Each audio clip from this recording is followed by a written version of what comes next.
अस्सलाम वालेकुम ख़वातीन हज़रात, मैं हूं आपका मेज़बान सभी और आज के हमारे शो के मेहमान हैं सुमैर चौधरी।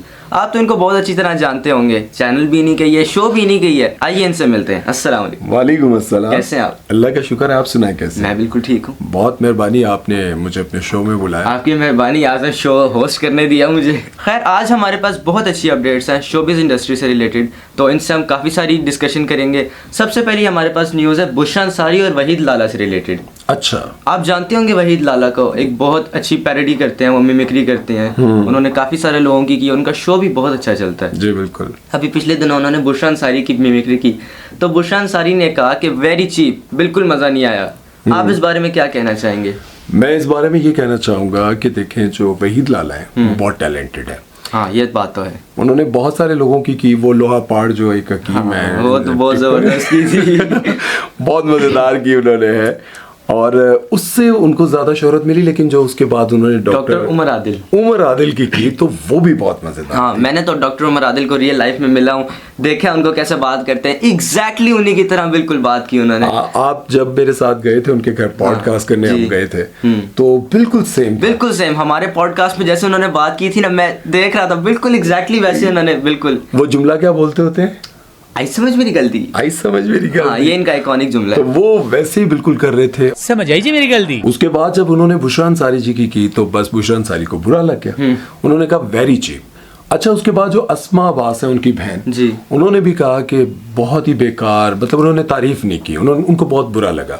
अच्छा, मैं ये बताऊं, जब उन्होंने उमर आदिल की थी ना, तो उमर आदिल ने उनको अपने घर बुलाया। The biggest mimicry actor of this country, none other than Waheed लाला। अच्छा, और उन्होंने कहा क्या कमाल आपने मिमिक्री की, क्या कमाल आपने एक्टिंग की, बहुत जबरदस्त। उमर आदिल ने उनके टैलेंट को सराहा और उनको... लेकिन यहाँ पर प्रॉब्लम क्या था, वो जो शो था ना, वो शो बेसिकली बुशरा अंसारी जी के खिलाफ था। अच्छा, एक होता है जब आप कोई शो करते हैं, कोई प्रोग्राम करते हैं, तो आप करते हैं जी कि आप उनकी लाइफ पे बात कर रहे होते हैं, कोई शुगल हो रहा होता है। लेकिन ज़्यादातर जो सवालात थे, जो चीज़ें थी ना, वो ये थी कि आप जब से सोशल मीडिया पर आई हैं, आप तो लोगों को मतलब जवाब देती रहती हैं, लड़ाइयाँ करवाती रहती हैं, लड़ाइयाँ करती रहती हैं।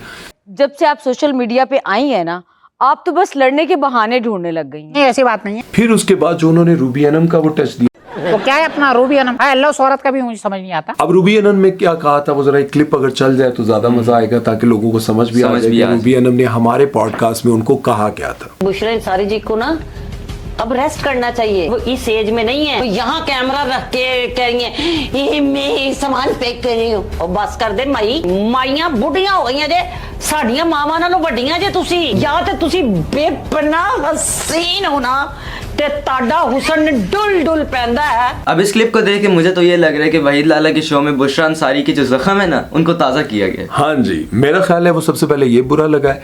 और अच्छा, एक और मैं आपको बात बताऊं, वहीद लाला पहले बैठक गर्दी एक यूट्यूब पे एक चैनल बनाया, वहां पर उन्होंने काम शुरू किया और इतना अच्छा किया कि जुनैद साहब जो उस प्रोग्राम के होस्ट हैं, उन्होंने अपने प्रोग्राम में उनको बुला लिया, प्रोड्यूसर से कहा होगा ये जो भी ज़ाहिर है, जो बंदा हिट जा रहा होता है, लेकिन गलती उनकी नहीं है। अच्छा, बहुत सारे लोग जो है ना, वो बुशरा अंसारी जी को बहुत बुरा भला कह रहे हैं। अच्छा। कि आपने नूरजहां की आपने, मतलब अब मैं अब कुछ क्लिप्स देखता हूँ ना, मैं देखता हूँ, आप भी देखें कि कुछ क्लिप्स जो है ना, वो अगर हमें मिल जाते हैं, वो मैं पहले आपको दिखाता हूँ कि बुशरा अंसारी जी हमारे जितने बड़े स्टार्स थी, जितनी बड़ी स्टार्स थी, उन सब की उन्होंने की। उनका एक प्रॉपर शो था। अच्छा, वो एक शो किया करती थी और उस शो में उन सब की वो नकलें उतारती थी। अच्छा, फिर उनको इस बात पे फिर गुस्सा तो नहीं करना चाहिए? नहीं करना चाहिए, क्योंकि वो खुद भी करती नहीं है। हाँ जी, अब जरा वो हम क्लिप्स आपको दिखाते हैं पहले।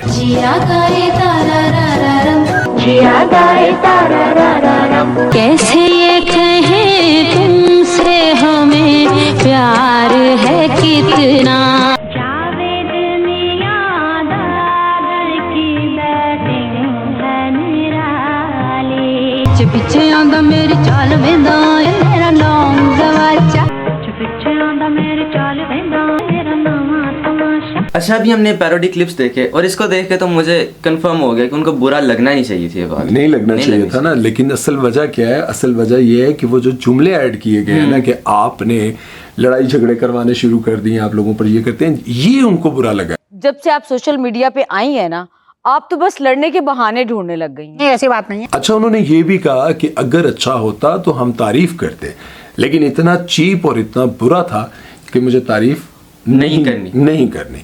तो जाहिर है जब आप किसी की पैरोडी करते हुए, मिमिक्री करते हुए जातियात पर उतर आएंगे तो उसको कभी अच्छा नहीं लगेगा। पैरोडी हमेशा ऐसी करनी चाहिए कि उस बंदे के ना पॉजिटिव एस्पेक्ट्स को आप शो करें। हाँ, लेकिन अगर आप सारा नेगेटिव कर रहे हैं, उसकी सारी बातें ऐसी कर रही हैं, तो जाहिर है कि वो पाकिस्तान की एक बड़ी एक्ट्रेस है और वो बुरा लगेगा ना। आपने मिमिक्री करवाई, सारा कुछ करवाया, लेकिन सारा कुछ नेगेटिव कर दिया तो फिर 30-70 होना चाहिए, 70% पॉजिटिव, 30% उनके क्लिप्स देखे आपने, वो भी आप मुझे बताएं, ये सारी चीजें आपने देखी, आप लोगों की क्या राय है इस बारे में? अच्छा सुमैर साहब, दीदार और रेशम की जो लड़ाई थी उस बात पे बहुत आजकल डिबेट चल रही है, उनकी कोई ऑडियो लीक हुई है शायद इस वजह से। हाँ, वो दीदार और रेशम की असल लड़ाई की वजह सामने आई है। एक हमारे बहुत सीनियर सहाफ़ी हैं नईम हनीफ साहब, लाहौर में, उनकी ये जितने भी हमारी लाहौर इंडस्ट्री के जो एक्टर्स हैं ना, उनके साथ बहुत दोस्ती हैं। अच्छा, उन्होंने एक प्रोग्राम में ये बताया कि भाई ये जो हिना नियाज़ी है, जिसके शो में दीदार ने आकर कहा कि ये बहुत नेगेटिव काम करती हैं, बहुत नेगेटिव, रेशम, अच्छा, बहुत नेगेटिव कैरेक्टर्स इन्होंने ज़िंदगी में किए और असल ज़िंदगी में भी ये बहुत नेगेटिव है। अच्छा, लोगों के घर तोड़वाने और बर्बाद करने में एक्सपर्ट है।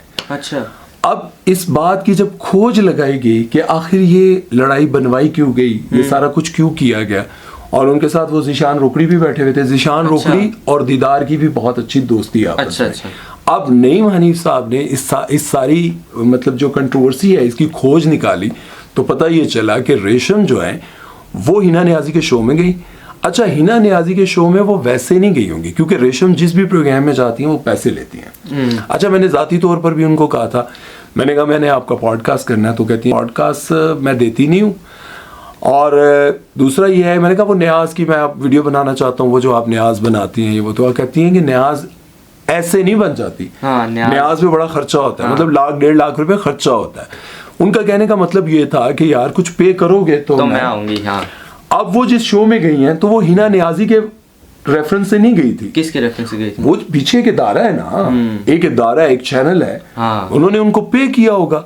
अब हिना नियाज़ी ये समझी कि मेरी उनसे दोस्ती हो गई है, बड़ी अच्छी दोस्ती हो गई है। उन्होंने कहा कि भाई मेरी शादी है, हिना नियाज़ी की शादी थी। अच्छा। तो उन्होंने कहा कि मैं रेशम को बुलाती हूँ, लेकिन रेशम उनके शो, उनकी शादी पर नहीं आई। नईम हनीफ साहब ने वो ऑडियो चलाया था, थोड़ा सा मैं कहता हूँ कि वो ऑडियो भी चला दें, जरा वो ऑडियो भी आप सुन लें। मुझे रिप्लाई करने के लिए आपके पास टाइम नहीं है, आई एम सीरियसली ऑफेंडेड, आपने कोई मुझे रिप्लाई नहीं किया, so I am really really really upset, और मैं आपसे बहुत नाराज हूँ। बस अब मैं आपको कोई इस बारे में मैसेज नहीं कर रही, मैं इतना प्यार से बुला रही थी कि आप आओगी, but you did not even reply. This is very very disappointing. ये अब आप नोट कर लें, ये जरा आप देख लें कि वो ऑडियो चल रहा है, उसमें वो ये कह रही हैं कि भाई मैं आपको पिक भी करवा लेती, मैं आपको, आप बिजी हैं, चलें ठीक है, आपने मेरे मैसेज का भी जवाब नहीं दिया, आपने इतना मुझे इग्नोर किया। मतलब वो इस तरह से कर रही थी कि जैसे उनके साथ उनके बड़े अच्छे ताल्लुकात हैं और उनकी अपनी मर्जी है ना, वो शादी पे नहीं आई तो उनकी अपनी मर्जी थी, लेकिन उन्होंने इस तरह से किया कि भाई मेरे शो में और मेरी शादी पर आप नहीं आई। तो ये बात उन्होंने जहन में रख के दीदार को जब अपने प्रोग्राम में बुलाया तो दीदार से उनकी अच्छा। उनको कहा होगा कि भाई वो तो आपके बड़े खिलाफ बात करती हैं, वो तो आपको इस तरह कहती हैं, आप भी उनके खिलाफ बात करें। नहीं, पहले भड़काया और फिर शो में पूछ लिया नेगेटिव के हवाले से।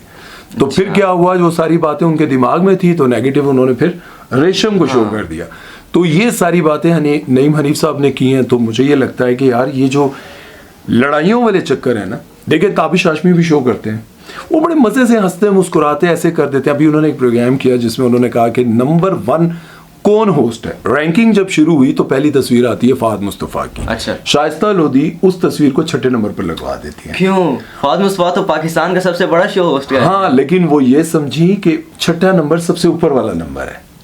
वो कैसे? मतलब वो इस तरह नहीं देख रही थी ना कि नंबर 1 नहीं, सबसे ऊपर वाला कौन है। अच्छा, 1 2 3 4 5 6। अच्छा, उन्होंने इस तरह से समझकर फाद मुस्तफा को लगा दिया।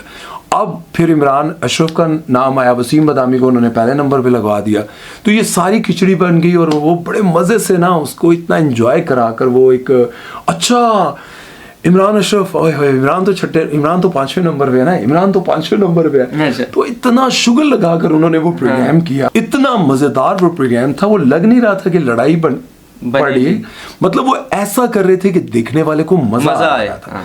लेकिन इन्होंने क्या किया कि इन्होंने वो लड़ाई बनवाई अच्छा। इस शो में। ये लड़ाई फिर इतनी ज्यादा बढ़ गई कि उज़मा बुखारी बीच में आ गई। अच्छा। उज़मा बुखारी ने कहा कि रेशम बहुत अच्छी हैं, रेशम के बारे में ऐसी बात करने वालों को माफी मांगनी चाहिए, ये सारी बातें। फिर आगे से दीदार ने कहा माफी मांग दी मेरी जुत्ती। अच्छा। ठीक है। फिर उन्होंने ये भी कहा कि ये वो लोग हैं जो कभी मेरे घर पे डेरे लगाते थे, लंच डिनर खाने पीने ये सब कुछ यहाँ करते थे। रेशम ने कहा? रेशम नहीं, दीदार ने दीदार ने कहा। तो ये मेरे घर पे खाने वाले लोग हैं, ये वो। एक शो से ये लड़ाई शुरू होती है और फिर इतनी बढ़ जाती है कि मिनिस्टर्स भी बीच में आ जाते हैं। ठीक है। और ये लड़ाई इतनी ज्यादा बढ़ गई कि अब दिलों में और ज्यादा नफरत भी बढ़ गई। बिल्कुल। तो किसी भी शो में किसी से इख्तलाफ भी हो जाए तो मेरा ख्याल है कि ये काम नहीं करना चाहिए। अब अगर नईम हनीफ साहब ये ऑडियो ना चलाते, ये ना मतलब नईम हनीफ और रेशम और इन सब की बहुत अच्छी दोस्ती भी है। अच्छा। ठीक है। अगर वो ये ऑडियो ना चलाते तो कैसे पता चलता कि दीदार को बुरा भला कहते? सारी लड़ाई की वजह क्या है? हाँ। ये सारी लड़ाई की वजह जो है वो कहाँ से शुरू हुई? ये तो शुक्र है उनके पास ये था तो पता चल अच्छा, ये गया। ऑडियो आई कहाँ से उनके पास और रिकॉर्ड किसने की? नहीं देखो, वॉइस मैसेज था तो वो ऑब्वियसली रेशम के पास होगा। रेशम जब उनके प्रोग्राम में आई, उमर आदिल और आपस में जब राजीनामा हुआ, दोस्ती हुई, तो उस वक्त उन्होंने बता दिया होगा कि भाई ये ऑडियो मुझे आया था, ये असल मसला था। ये सारी बात है ना। लेकिन देखने वालों को क्या पता कि लड़ाई के पीछे जड़ क्या है, वजह क्या है। बहरहाल ऐसा नहीं होना चाहिए, नहीं होना चाहिए। अब नेक्स्ट खबर की तरफ चलते हैं और बात करते हैं फिजा अली और डॉक्टर उमर आदिल के बारे में। हाय हाय, एक और तूने पकड़ लिया। अब फिजा अली के शो में डॉक्टर उमर आदिल गए तो फिजा अली ने उनसे पूछा कि आप जो है औरतों की पीठ के पीछे बात क्यों करते हैं? नहीं, वो असल में ये हुआ था कि पॉडकास्ट बहुत ज़्यादा वायरल, कुछ क्लिप्स उन्होंने लगाए, बहुत बदतमीजी, और बहुत सारे लोगों ने कहा ये प्लांटेड है, ठीक है, स्क्रिप्टेड है। लेकिन कुछ ऐसे सवालात थे जो मैं देखकर कह रहा था ये सवालात ऐसी भी कितने सन डॉक्टर उमर आदिल साहब उठ के चले गए। आपने भी बहुत सख्त सवाल किए थे उनसे, मुझे अभी भी याद है कि वो गुस्से में उठ के चले गए थे। हाँ, सवालात तो मैंने किए थे ना, जो सवालात मैंने किए थे वो उस वक्त किए थे रेशम के हवाले से किए थे जब उनकी दोस्ती नहीं हुई थी। अच्छा, फिजा अली उनसे ये सवाल कर रही थी कि भाई आपने औरतों पर इस तरह से कीचड़ क्यों उछाला, आपने उन पर ऐसी बातें क्यों की? तो उन्होंने कहा कि मैं औरतों पर नहीं, मखसूस कुछ लोग हैं जिन पर ये बातें हुई। उन्होंने कहा किस पर? डॉक्टर उमर आदिल ने, आप किसका नाम? उन्होंने कहा रेशम पर। उन्होंने कहा रेशम की और मेरी लड़ाई ऐसी हुई। उन्होंने गिले शिकवे भी किए। उन्होंने कहा सबसे पहले तो बात यह है कि रेशम के साथ मेरी दोस्ती हो गई है, मैं बड़ा था, मैंने माफी मांग ली अपने अल्फाज से, मुझे लगा कि मैंने कुछ ज्यादा कर दिया। अगर मैं बड़ा था, मैंने माफी मांग ली, रेशम ने बड़ापन दिखाया, उसने माफ कर दिया। लेकिन रेशम ने ये नहीं कहा कि मेरी भी गलती होगी, मेरे भी अगर अल्फाज आपको बुरे लगे तो मुझे माफ कर दीजिएगा। रेशम ने नहीं कहा। अच्छा, फिर उन्होंने कहा कि आप औरतों पर कीचड़ उछालते हैं। तो उन्होंने कहा किस औरत पे मैंने उछाला? फिर उन्होंने रेशम का नाम लिया। उन्होंने कहा कि मसला ये था कि मैं और रेशम आपस में बात कर रहे थे। रेशम ने, हमारी दो और म्यूचुअल फ्रेंड्स हैं, उन्होंने आकर मुझे ये कहा कि भाई आप हमारे बारे में बातें करते हैं, हमने ऑडियो सुनी है। अच्छा। ठीक है, अब ऑडियो जाहिर है मैं और रेशम बात कर रहे थे। तो उन्होंने कहा कि रेशम ने जो है ना हमें ये बातें बताई है। मैंने रेशम से पूछा और कोई ऑडियो, कोई ऐसी चीज आज तक वो थी नहीं। अच्छा। इल्जाम था। ठीक है, ये लड़ाई की वजह बनी। और फिर वो फिजा अली आगे से कहने लगी आप जो औरतें मौजूद नहीं थी उनकी गैर मौजूदगी में बात कर रहे थे। कि फिजा अली ना गरम कोयलों के ऊपर मिट्टी का तेल डालनी है। हाँ जी, आग भड़काने के लिए। आग भड़का रही थी कि आपने जो औरतें मौजूद नहीं थी। अब सवाल मेरा ये है कि रेशम भी तो वहां मौजूद नहीं है, आप उनके बारे में डिस्कस क्यों कर रही हैं? ये बात आपने सही, बात सही है कि नहीं? मतलब रेशम वहां पे मौजूद नहीं है, आप उनके बारे में बात कर रही हैं। उसके बाद वो क्या बात कर रही हैं कि भाई डॉक्टर उमर आदिल साहब, आप इतने बड़े डॉक्टर, इतने समझदार, दुनिया को समझाने वाले, आपकी इतनी पढ़ी लिखी समझदार खूबसूरत बीवी आपको छोड़कर क्यों चलेगी? अब बीवी भी तो वहां पे मौजूद नहीं है ना। हाँ, उसके बारे में क्यों बात की? देखें, हमने ये सवालात किए थे डॉक्टर साहब से। आज हमारे उन्हीं सवालात को फिजा अली कॉपी करके दोबारा लगा रही हैं। ठीक है, अब बात यह है कि मेरे और फिजा अली के एक्सपीरियंस में बहुत फर्क है। फिजा अली बहुत बड़ी होस्ट है, स्टार है, एक्सपीरियंस है, सब कुछ है, लेकिन उनको तो ये सवालात नहीं करने चाहिए थे। ऐसे सवालात करके एक बार फिर डॉक्टर उमर आदिल को फंसाने की कोशिश कर रहे थे। ठीक है, अब उन्होंने केसेस भी भुगते हुए हैं, सारा कुछ हो गया। और सबसे बड़ी बात यह है कि रेशम से उनकी सुलह हो गई थी। सुलह के बाद जब सुलह हो जाए तो फिर उस पर ये बातें नहीं करनी चाहिए थी।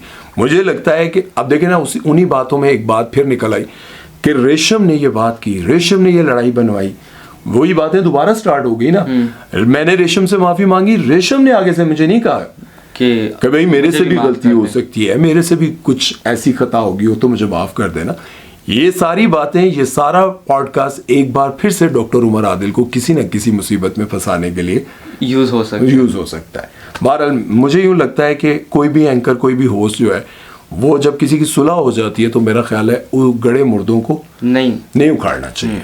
बहरहाल मेरा तो यही कहना है। खैर, अब हम लोग बात करते हैं रजब भट्ट और ईमान के बारे में। आपको तो पता ही होगा कि ईमान और रजब भट्ट के दरमियान कितने इख्तलाफात हैं, उनकी लड़ाइयाँ बहुत ज़्यादा हैं और रजब भट्ट ने डिवोर्स भी उनको भेज दिया है। अब जब रजब भट्ट अपने बेटे कीवान सुल्तान से ईद पर मिलने गए थे तो वो जो उन्होंने उस वक्त वीडियो बनाई थी, अब आकर वो सोशल मीडिया पर गर्दिश कर रही है और ईमान ने इस पर उनको काफ़ी बददुआएं लिखी हैं और कहा है कि जिसने मेरे बेटे को दिखाया है बहुत वीडियो लीक की है, बददुआएं दी हैं। अब इसके बारे में आप क्या कहना चाहेंगे? सबसे पहले तो मैं ये कहना चाहूंगा कि देखो, रजब भट्ट का भी वो बेटा है, बिल्कुल ठीक है। मेरे बेटे को दिखाया किसने? मेरे बेटे पर जिसने लगाई वीडियो, उसमें आपके फलां सब शामिल थे। अब बेटा तो रजब भट्ट का भी है, तो बराबर का बेटा है। तो रजब भट्ट ने यही लिखा है कि तुसी कोई डाउनलोड किया सी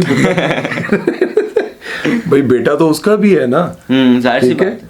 और अपने बेटे को सपोर्ट करता है, सारा कुछ है, तो फिर माँ अगर इस कदर इस हद तक चली जाए कि वीडियो क्यों उसकी लगाई, या तो रजब भट्ट ने अबैंडन कर दिया हो, उसको सपोर्ट ना करता हो अपने बेटे को, देखिए ईमान उसका सारा करती हो कि मेरा बेटा है, मैं सिर्फ इसको देखभाल करती हूँ। नहीं, हाँ ये तो देखे ना, पूरी दुनिया जानती है कि वो अपने बेटे के साथ प्यार करते होंगे, ऑब्वियसली ऐसा तो नहीं हो सकता कि अपने बेटे को बिल्कुल लावारिस छोड़ दें, ठीक है। और एक और बात, उनके वो जो साला साहब हैं, उन्होंने एक वीडियो लगाई थी और कहा था कि भाई यह चैनल सब्सक्राइब कर दो, क्योंकि अब जो है ना, आपके पता है शहजादे को हम नहीं सपोर्ट करना है, हम नहीं लगाना है, हम नहीं तो ये अच्छा, रजब भट्ट के बेटे के नाम पे अब लोगों सब्सक्राइबर, तो जाके मैंने देखा तो 3000 सब्सक्राइबर थे उस वक्त। तो मुझे इतना, मैंने कहा अगर रजब भट्ट एक बार कह देता कि मेरे बेटे का ये चैनल है तो सब्सक्राइब करो, तो एक दिन में 1 मिलियन हो जाए। वो जो छोटा सा बच्चा था हुनैन के छोटे छोटे सपने, हाँ। रजब भट्ट ने कहा था, रजब फैमिली आपने इसके एक दिन में 1 लाख करने, अगले दिन 3 लाख से ऊपर सब्सक्राइबर्स हो गए थे। देखिए ये एक जेलसी होती है कि आप, मतलब मैं कहूँ कि रजब भट्ट वो बहने दिखाता है, वो फलां करता है, मेरा रजब भट्ट से कोई लेना देना नहीं। लेकिन अगर उसके कैरियर से जेलस होकर मैं कहूँ कि यार वो बहुत मेरे से ज्यादा सब्सक्राइबर है, वो ये क्या है, वो तो बहनें दिखाता है, वो बेटियां दिखाता है, भाई वो नसीब मुकद्दर भी लेकर आए। बहनें बेटियां तो बड़े बड़े स्टार्स दिखाते हैं, कौन सा ऐसा एक्टर है जो अपनी बीवी या हाँ जो कपल है बड़ा, दानिश तैमूर उनकी वाइफ भी साथ काम करी है, फाद मुस्तफ़ा और उनकी वाइफ जो है वो लिखती हैं, वो शोज़ में भी आती हैं। फाद मुस्तफ़ा हालांकि कहते हैं कि फैमिलीज बेचते हैं, फाद मुस्तफ़ा के वालिद साहब भी इसी इंडस्ट्री में, अच्छा ठीक है।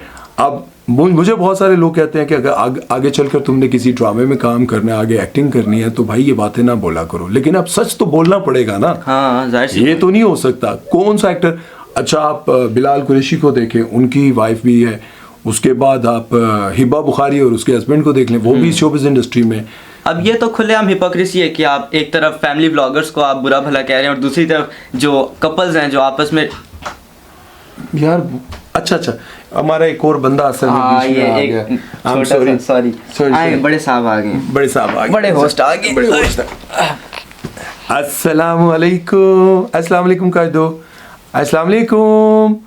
अच्छा बात आप कर रहे थे। मैं ये कह रहा था कि एक तरफ आप जो है कपल्स को सपोर्ट करते हैं, कहते हैं कितने प्यारे लग रहे हैं, और दूसरी तरफ आप फैमिली ब्लॉगर्स को कहते हैं ये क्या कर रहे हैं, तो फिर ये तो खुलेआम मुनाफिकत है। यही बात है ना, आप ये तो जेलसी है, ये जेलसी है। देखिए अगर कोई फैमिली व्लॉगिंग में आकर गलत हरकतें करता है, चीज़ें करता है, तो जाहिर है इसको मना करना, उस पर तनकीद करना ठीक है, लेकिन ये कहना कि फैमिलीज को दिखा कर, अब डॉक्टर, वो क्या नाम है वो डॉक्टर तरबूज वाले का, अफान कैसे, वो अब देखें तरबूज पर इल्जामात, समोसे पे इल्जामात, फिर जीले पे इल्जामात, और फिर जाके जीले के साथ वीडियोस बना रहे, ये बड़ा जबरदस्त आदमी है, हाँ अब ये सुधर गया है, अब ये ऐसा हो गया। हाँ, और मजे की बात, उस बंदे की अपनी वाइफ भी इसी काम में है, वो खुद भी उनके साथ होती हैं बहुत सारे। अच्छा शुरू उन्होंने व्लॉग से ही किया था, मुझे पता है, मैंने उनकी पुरानी वीडियोस जाके मैंने कहा यार इतना बंदा बोल रहा है, मैं देखूं जरा, ओहो शोरी, तो मैंने कहा कि जाकर मैं देखूं,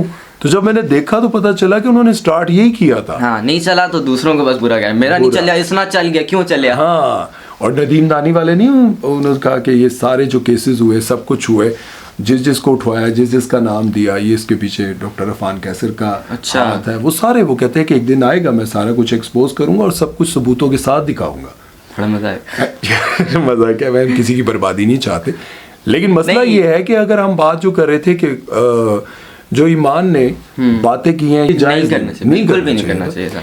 अब आपके साथ मैं वीडियो बना रहा हूँ, मेरी मम्मा इख्तलाफ करें वीडियो नहीं बनानी, तो अब मेरी जो होगा मैं आपके साथ कहूँगा, आप कहना मेरा बेटा है मैं वीडियो बनाऊंगा, दोनों का बराबर हक है। दोनों का बराबर फिर कोई है। आपस में बात होगी उस पे हम लोग चलेंगे, ये नहीं कि मम्मा ने कह दिया कि वीडियो नहीं बनाएगी तो नहीं बनेगी। हाँ। आपकी भी बात सुनी जाएगी। सही बात है। अब ये बात तो कर दिया इसने, जब वीडियो एडिट हो गई आएगी तो फिर तू आप ही जिम्मेदार है। नहीं मेरी अम्मा इस तरह की नहीं है।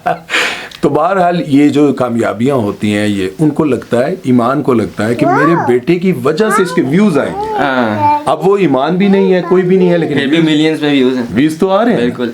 तो बहरहाल आज तक के लिए इतना ही। मैं ये समझता हूँ कि जिंदगी, अपनी जिंदगी में से जेलसी निकाल दे, जिंदगी पुरसुकून हो जाएगी आराम से, और अल्लाह और उसके रसूल के बताए हुए अहकामात पे चलने लग जाए, जिंदगी आसान हो जाएगी।